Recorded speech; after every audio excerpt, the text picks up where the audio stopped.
There could be as many as 10,000 migrants headed to the U.S. border in just a matter of days, walking across Mexico. This is just a couple of months after a caravan of about 15,000 Haitian migrants arrived in Del Rio, Texas. Our Allison Harris is live at the White House with details on this caravan. We've been reporting on this story for some time now. At first, reports that there were as many as 3,000 or 4,000, that number dwindling. And now the leader of this group, an activist, a self-proclaimed activist fighting for immigration rights, is saying that number could be 10 times as large by next week.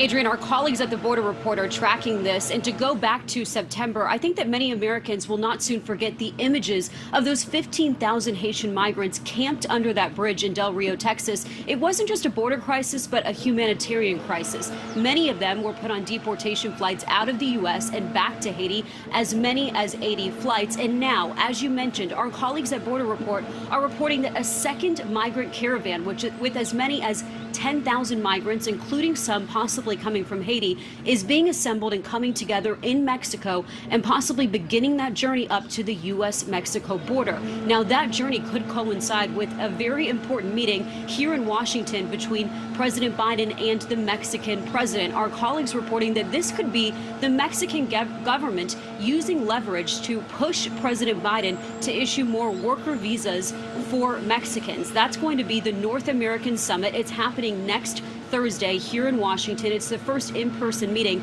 among the Canadian Prime Minister, President Biden, as well as the Mexican president in 5 years.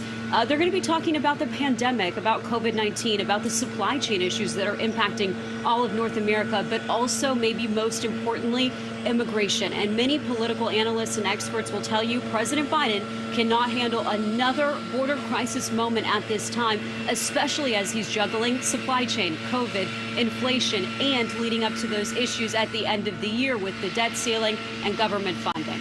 Thank you so much for watching. Make sure to click on the red subscribe button below so you can get more of NewsNation's fact-driven, unbiased coverage.